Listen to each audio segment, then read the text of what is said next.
I remember the morning clearly, though at the time it didn't feel like anything worth remembering. Just another Tuesday in late September, the kind of morning when campus was wrapped in a gray mist that clung to the trees and made the sidewalks slick with condensation. My alarm went off at 7:30, buzzing with its usual grating insistence. I rolled over, expecting to see Mark still asleep in his bed across the room. But his bed was perfectly made. That wasn't unusual on its own. Mark had a habit of keeping things neat, but there was something different about the way the room felt. It wasn't just empty, it was staged. His desk chair was tucked neatly under the desk, his sneakers lined up under the bed like a catalog photo, his blanket smoothed without a wrinkle. It looked less like someone had left for the morning and more like nobody had ever slept there at all. I tried to brush it off. Maybe he'd woken up early to get breakfast or meet someone before class. But then I noticed his phone, lying on the desk where he always left it charging overnight. Next to it was his wallet, student ID card tucked into the clear plastic window. His backpack leaned against the chair, still zipped. Even his hoodie, the one he wore almost every day, hung on the back of the chair. Nobody leaves all that behind just to grab breakfast.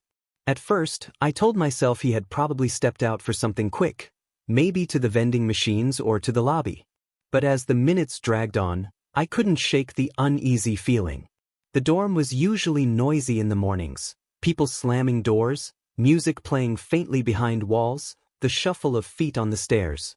But our room felt muffled, cut off, like I was sealed inside a vacuum where time didn't move the same way. By 9 o'clock, I knew something was wrong.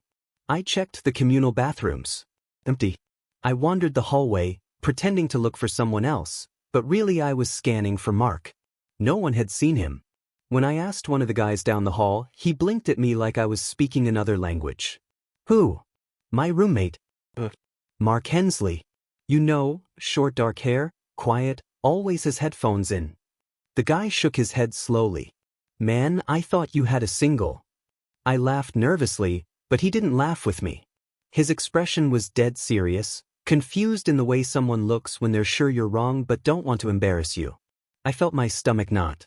I went downstairs to the front desk. The receptionist was scrolling on her phone, half asleep behind the counter. I explained that my roommate had disappeared overnight.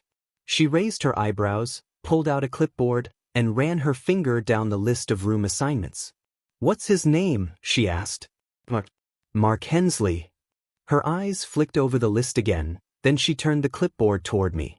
There was my name, Alex Carter, room 412. And next to it, nothing. The second slot was blank. You don't have a roommate, she said. That's impossible. He's been here since move-in day. I've lived with him for weeks. Look, his stuff is in the room, his clothes, his notebooks. She gave me the kind of look you give someone who's overreacting. Maybe you're mixing up rooms? Or maybe he switched dorms and you didn't know. I wanted to argue, but my throat felt tight. I forced out. He was here last night. He said goodnight to me. He was typing on his laptop until after midnight.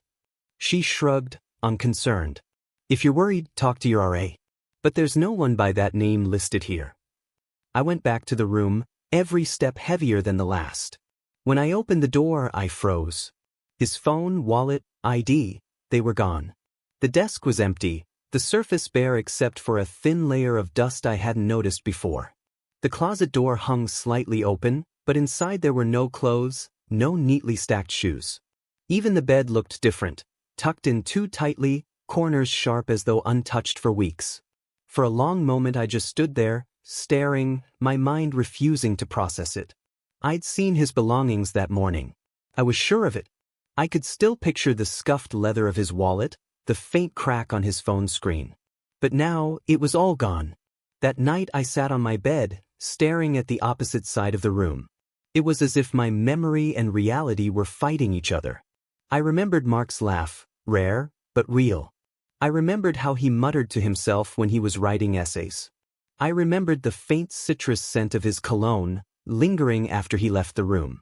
But if he had never been here, as everyone insisted, where had those memories come from? I pulled up my phone and scrolled through photos. I found one from 2 weeks ago, me and a group of kids from our floor in the common room. In the background, blurred but visible, was Mark. Sitting on the couch, head tilted down, headphones around his neck. Proof. The relief hit me like a wave. I printed the photo in the computer lab the next day and carried it around, showing it to people on our floor. Most shrugged. Some squinted and shook their heads. One guy said, "That's just some random dude. I don't know him." When I insisted, they started giving me the look people reserve for someone who's crossed an invisible line. A mixture of pity and unease.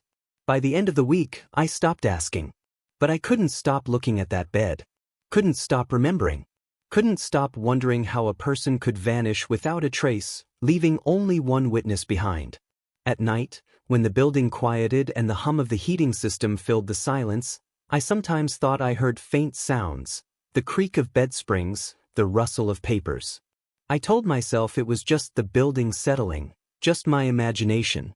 But every time, I found myself whispering his name into the dark. Mark. As if saying it out loud could anchor him to reality. As if it could stop him from slipping away entirely. I didn't sleep much after that first week. Every time I closed my eyes, I dreamed of the empty bed across the room. In some dreams, Mark was lying there, staring at the ceiling as if nothing had happened. In others, it was just a hollow indentation in the mattress, as though someone had been lying there seconds before I woke. I tried to bury myself in classwork, convincing myself that focusing on assignments would keep me grounded. But even during lectures, my attention drifted. Every time I pulled out my notebook, I expected to see one of Mark's scribbled notes in the margins. He had this habit of doodling strange geometric shapes, half art, half equation. When I looked, though, the pages were empty. The first real crack came when I went to the cafeteria. I stood in line, holding my tray, when a girl I vaguely knew from one of my classes approached me. She smiled politely and asked, "Hey, where's your friend? You're usually with him." My heart skipped. "You mean Mark?" Her smile faltered. "Mark." "Yeah. My roommate." She frowned, confused. "Oh, I don't know his name. I've just seen you with someone before. Tall? Dark jacket? Kinda quiet." That's him." Relief surged through me. "You've seen him." She hesitated, eyes flicking away. "I thought he was, like, your cousin or something. I never saw him in class or the dorms." "No, he lives with me," I insisted. "He's my roommate." But the look on her face told me she didn't believe me, not really. She muttered something about being late and left, tray in hand. I stood frozen in line, tray trembling, until someone behind me muttered for me to move. That night, I dug deeper. I searched Facebook, Instagram, anything that could anchor Mark into reality. But when I typed his name, Mark Hensley, nothing came up. I tried different spellings, different variations. Nothing. No profile pictures, no tagged posts, no likes on any of my old photos. But I remembered him showing me his profile once, during move-in week. His page had a photo of him at a beach, squinting into the sun. I remembered the caption, "Finally out of high school hell." It had comments, likes, friends. I remembered scrolling through them. Now it was gone. The harder I searched, the more reality bent against me. My messages to him were still in my phone, but every conversation bubble was empty. Blank screens, no words, no timestamps. Just a ghost of a thread where our conversations should have been. I threw the phone onto my bed and buried my face in my hands. The RA finally knocked on my door the next day. "Alex," she said carefully, "people have been talking. Are you okay?" I forced a smile. "Yeah, fine. Just stressed." She studied me for a moment, then said, "Some students mentioned you keep asking about a roommate. But according to housing records, you've always been assigned to a single." My throat tightened. "No, that's wrong. He was here." Her expression softened in that infuriating way, like she was humoring me. Sometimes stress can play tricks on your memory. Adjustment to campus, new routines, it's normal. But if you want, I can refer you to counseling services. "I don't need counseling," I snapped, harsher than I intended. She didn't push. She just nodded, left a flyer on my desk, and walked away. The flyer sat there for days, untouched. By October, I started to notice smaller details slipping. I would open my dresser drawer and find an extra shirt folded neatly, one I didn't remember owning. I'd go to brush my teeth and see a second toothbrush in the cup, faintly wet as if recently used, then gone the next morning. It was as though the room itself couldn't decide whether Mark had existed or not. One night, while studying, I heard it clearly, the soft, rhythmic tapping of a keyboard. My head snapped up. His desk chair was empty, the laptop gone. But the sound continued for several seconds, faint, hollow, before fading into silence. I didn't move for hours, too afraid to acknowledge it, too afraid to look like I was losing my mind. I went back to the photo I'd printed, the one with Mark blurred in the background. I studied it for hours, tracing his outline with my finger. The longer I stared, the less certain I became. His face was indistinct, smudged by motion. His features could have belonged to anyone. What if it wasn't him? What if my mind had filled in the gaps? The thought terrified me more than anything. The breaking point came when I called my parents. I told them everything, desperate for someone to confirm I wasn't insane. There was a long silence on the line. Then my mom said, gently, "Alex, you've never had a roommate. You told us when you moved in that you were happy about having the room to yourself." No, I didn't. I told you about Mark. You even spoke to him on move-in day. Dad, you shook his hand. My father's voice was firm, unyielding. Son, there was no one there. We helped you carry your things up to your room. The other bed was empty. It's always been empty. I sat in silence, the phone pressed against my ear, while my entire reality collapsed inward. That night, I couldn't stay in the room. I grabbed my jacket, went outside, and wandered campus for hours. I thought about going to the police, but what would I say? That my imaginary roommate had vanished? That the school, my parents, and even my phone were all conspiring against me? By the time I dragged myself back, the hallways were quiet. I opened the door and froze. The bed across the room was unmade. Sheets tangled, pillow dented, blanket half hanging off the side. Like someone had just gotten up. The bed stayed unmade for 2 more days. Every time I entered the room, I half expected to see Mark sitting there, hunched over his laptop, headphones in, tapping out his endless playlists. But the chair was always empty, the sheets always in disarray, the air thick with the suggestion of his presence without proof. I didn't touch the bed. I couldn't. The sight of it paralyzed me, and I began sleeping on the floor, curled near the door like some kind of guard dog. By morning, the bed would be neatly made again, the blanket stretched taut, the pillow puffed. No one ever came in. I started locking the door, double-checking it, even pushing my desk against it before I went to sleep. But still, the bed changed. My mind began to unravel in subtle ways. In class, I lost track of lectures. My notes degraded into shaky fragments. Words like gone, empty, here, scrawled across the margins with no connection to the topic. I found myself staring at the backs of other students, convinced I saw Mark's silhouette among them, only for the shape to vanish when they turned their heads. Food lost taste. Sleep became impossible. Every shadow stretched too long, every sound echoed strangely. But the worst came one morning when I found something on my desk, a note written on a torn piece of lined paper. "Why did you stop looking for me?" The handwriting was his. Small, sharp letters that slanted right. I knew it instantly. I stared at the note for an hour before finally stuffing it into my backpack, as if hiding it could erase the fact that it existed. By then, people started avoiding me. In the cafeteria, conversations stopped when I entered. My classmates glanced at me with unease, whispering when they thought I couldn't hear. I overheard words like unstable, obsessed, losing it. Even professors grew wary. One asked me, after class, if everything was all right. I nodded quickly, but I could see in her eyes that she didn't believe me. I knew what they thought, that I was spiraling, inventing a phantom roommate to justify my decline. But I had the note. Proof. Except, when I pulled it out of my bag later that night, it was blank. Just a scrap of paper, no writing on it at all. I began recording everything. Every night, I set up my phone on the desk, camera pointed at the empty bed. I thought maybe I'd capture the sheets moving, the blanket shifting, some flicker of proof that I wasn't alone. Most mornings the files were corrupted, glitches of static, distorted images, sometimes entire recordings missing. The ones that remained were worse. I could see myself sleeping on the floor, motionless, while the other bed remained pristine. Nothing unusual. But once, just once, I caught something. At 3:14 a.m., the frame warped. For less than a second, there was a shape on the bed. A person, lying flat, facing the ceiling.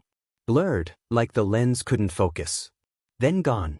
I replayed it over and over until I felt sick, but the shape was always there. A single second of validation, then nothing. The next morning, I skipped class and went straight to the library. I needed answers, any answers. I pulled out housing records, old directories, anything I could find. There was no record of a Mark Hensley anywhere on campus. No enrollment papers, no ID, no traces. But on a whim, I searched through old yearbooks, and there he was. Buried in the sophomore section of a yearbook from 5 years ago, smiling faintly in a group photo of a dorm event. Same face, same half-smile, same slouched posture. The caption didn't list his name, but I knew. My hands shook as I photocopied the page. Proof. Except when I got back to my room and pulled the copy from my bag, the space where he had been was empty.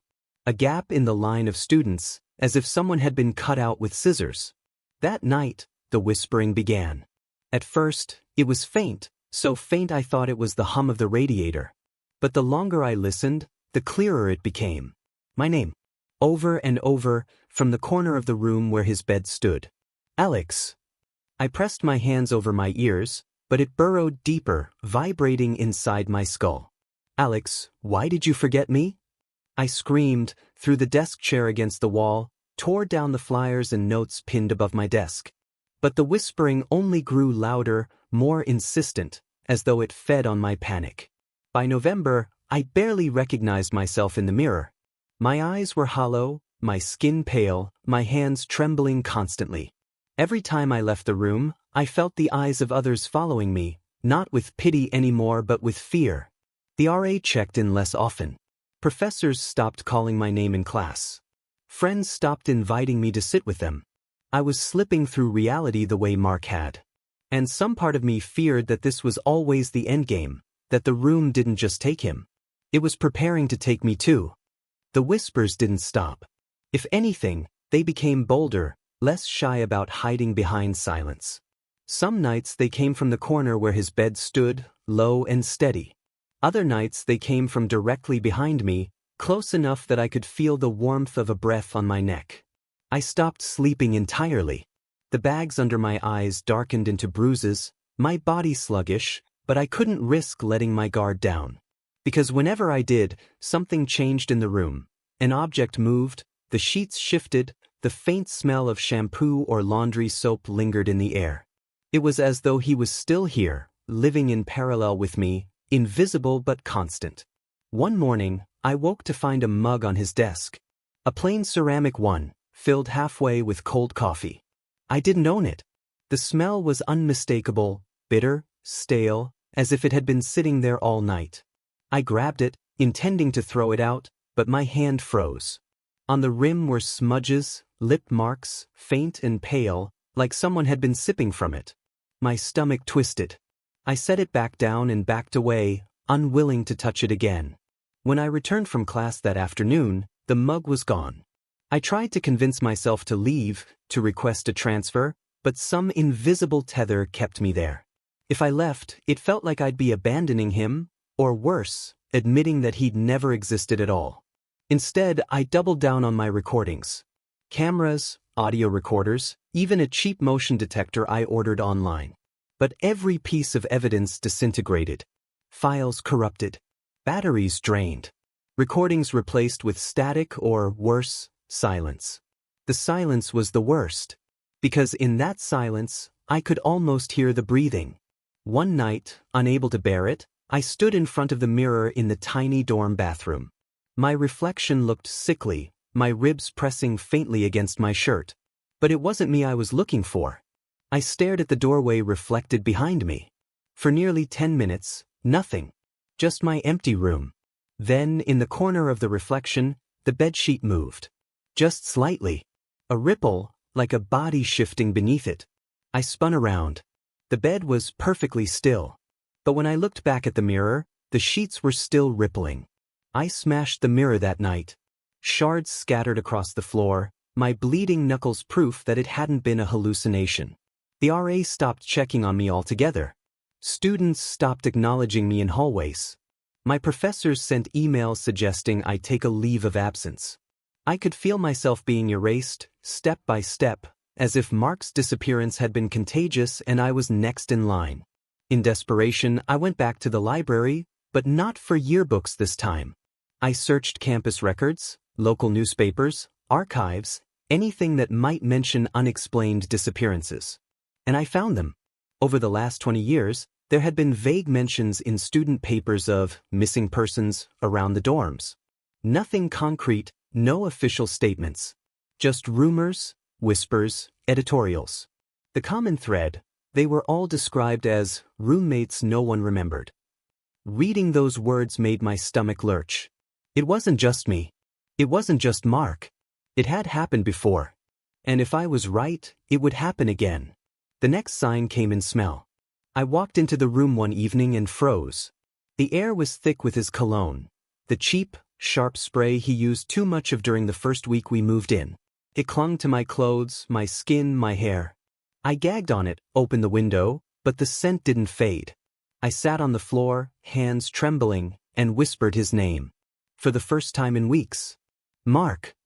The silence that followed was worse than the whispers. That night, I woke to movement.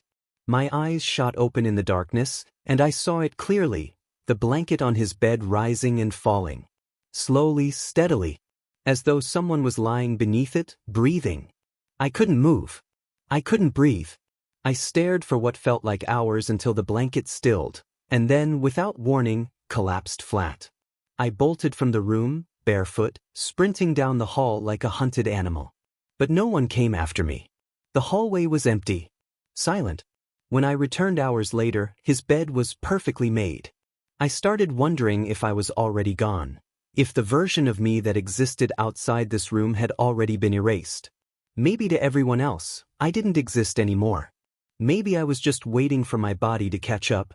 Because every time I looked at myself in the mirror, I seemed less solid. My skin pale, my edges blurred, my eyes sunken so deep they looked like hollow pits. And when I spoke aloud, sometimes there was no echo. Just silence. By December, the campus was lit with holiday decorations, twinkling lights in windows, paper snowflakes taped to doors. Laughter carried across the quad in the evenings, groups of students huddling against the cold. But none of it felt real to me anymore. It was like I was walking through a movie set, a flimsy backdrop designed to disguise how hollow everything had become. No one spoke to me. Not my professors, not classmates, not even strangers. I began testing it, dropping pens in lecture, deliberately bumping into shoulders in the hallway, coughing loudly in the cafeteria line. Nothing. Not a glance, not a word. It was as if I had already slipped into the same void Mark had. One afternoon, I went to the registrar's office. I demanded to see my housing file, my enrollment forms, anything that tied me to this place. The woman behind the desk smiled politely, tapped her keyboard, and frowned. "I'm sorry, sir.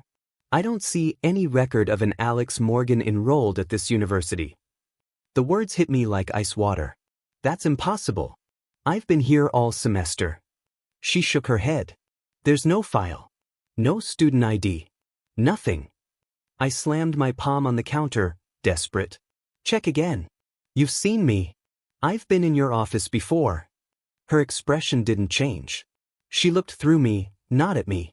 And then, without another word, she got up and walked away, leaving me alone in the office. When I glanced at the computer monitor, the login screen was frozen, waiting for credentials. No record of me had ever been pulled. I staggered back to the dorm, shaking, gasping for air. The hallway seemed longer, stretching out endlessly, fluorescent lights buzzing overhead like insects. When I reached my room, I stopped dead. 2 sets of shoes sat by the door. Mine, and another pair. Worn sneakers I recognized instantly. But my throat tightened. I opened the door slowly, heart hammering. The room was different. His desk was cluttered again, books, papers, a water bottle, a half-sipped backpack. The faint sound of music hummed from headphones left on the desk. His jacket was draped over the back of his chair. It was as if he had never left. Except the air felt wrong. Heavy. I whispered his name. Mark. The room seemed to exhale, the lights flickering once, then holding steady. I couldn't go inside. I shut the door and backed away, pulse racing until I was halfway down the hall. When I finally forced myself to return an hour later, everything was gone. Shoes, desk clutter, jacket, all of it. The room was sterile again. I didn't trust the room anymore, but I didn't trust myself either. I started wandering the city at night. Downtown, through alleys, past crowded bars. People brushed past me without looking, never acknowledging my presence. In reflective windows, sometimes I didn't see myself at all, just the dim glow of the city, empty space where I should have been. One night I saw him, standing across the street, half shrouded in shadow, hands stuffed in his jacket pockets. I froze, waiting for traffic to clear, but when I stepped off the curb, headlights blinded me. Cars screamed past, horns blaring. By the time the street was clear, the spot where he had stood was empty. I ran across anyway, searching every doorway, every alley. Nothing. Only silence. The following week, the final stage of the erasure began.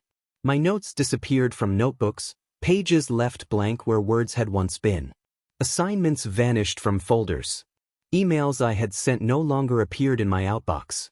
My bank account showed no deposits, no transactions.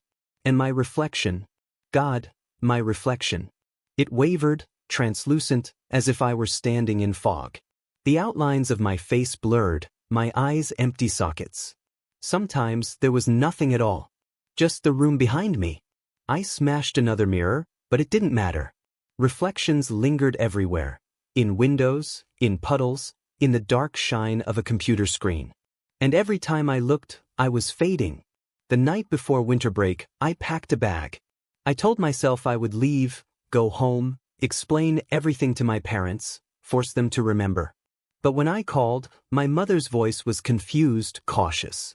Who is this? It's Alex. Your son. The pause. I don't have a son. The line went dead. I sat in my room, staring at the empty bed across from me. My bag sat by the door, untouched. I knew then that I would never leave. The room wouldn't let me. And maybe I didn't want to. Because the truth had crystallized. Mark hadn't disappeared. He had been taken. Consumed. Erased. And now it was my turn. That night, I lay on the floor, eyes open, watching the ceiling as whispers swelled around me. They no longer came from one corner. They came from everywhere, a chorus of voices overlapping, too many to count. Some were pleading. Some were angry. Some laughed softly, cruelly. But one voice was louder than the rest. Alex, it said.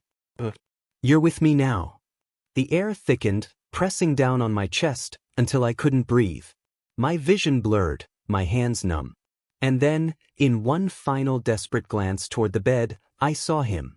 Lying there, calm, eyes open, staring at me. The last thing I remember before the world went black was the faintest trace of a smile on his face. I don't remember falling asleep. Maybe I didn't. Maybe I simply dissolved, piece by piece, until the last thread of me unraveled. When I opened my eyes, the room was silent. Too silent. The bed across from me was neatly made, untouched, as if no one had ever slept there. My desk was bare. My clothes gone. My bag gone. The walls looked cleaner, whiter. Sterile. I stood up, or thought I did. My body felt weightless, untethered. My hands, when I raised them, were faint outlines, shimmering like heat waves. I tried to scream, but no sound came out. The room wasn't empty. It was full of whispers, full of shadows, full of the countless echoes of those who had lived here before and had been erased just like me. And Mark was among them. I felt him beside me, not as a body but as a pressure, a pulse in the air. His voice came from nowhere and everywhere. You see now, he said. I wanted to answer, but my throat was gone. My mouth, my voice, my words, all stripped away. The door opened. Light from the hallway spilled in, footsteps following. A tall figure entered, lugging a suitcase, glancing around with nervous curiosity. A new student. His name was Eric. I didn't know how I knew, but I did. He set his suitcase down by the empty bed. My bed, though it no longer belonged to me. He looked around, frowning slightly, as if the room felt off. I tried to warn him. Tried to scream, to pound on the walls, to shake the floor. But nothing moved. My hands passed through the desk, through the chair, through him. He shivered, rubbing his arms, before unpacking. The whispers grew louder. Excited. Hungry. I was one of them now. Days blurred into nights, nights into days. I drifted along the edges of the room, watching Eric go about his routine. He studied, he ate, he slept. At first, nothing seemed unusual. But then the small signs began. His textbooks shifted when he left the room. Pages disappeared from his notebooks. His reflection flickered faintly in the bathroom mirror. He started asking his friends if they'd seen someone else living with him. They laughed, shrugged, told him he must be stressed. That was how it always started. The worst part wasn't my own fading. It was knowing I had become part of the trap. My silence, my erasure, my inability to intervene, it fed the room. It kept the cycle alive. And every time Eric looked at the empty bed, I felt the room tighten its grip on him, preparing. I wanted to hate him for replacing me, for stepping into the life I had lost. But I couldn't. He wasn't replacing me. He was following me. Down the same path. Toward the same end. One night, I hovered by the window, staring at the reflection of the room in the glass. I could see Eric asleep in bed, but I could also see something else. Behind him. A faint outline. Not me. Someone older. Someone I didn't recognize. Another erased student, lingering in the endless chain of forgotten names. There were dozens of us. Hundreds, maybe. And we were all watching. The whispers grew so loud I thought the walls would collapse. They chanted, overlapping, filling every space, pressing against my skull. Eric stirred in his bed, half awake. He looked toward the desk, toward the empty chair. For the briefest second, his eyes locked on mine. And I knew he could see me. His mouth opened in horror. And then the lights flickered out. When they came back on, the bed was neatly made again. The desk was empty. The room was silent. Eric was gone. Another semester began. The door opened. A new student walked in, suitcase dragging across the floor. He smiled faintly, muttering to himself about how small the dorm was, how it would take some getting used to. He didn't notice the whispers. Not yet. But he would. They all would. And I was still here, waiting, part of the silence, part of the hunger. The room had claimed me. And it would never let me go.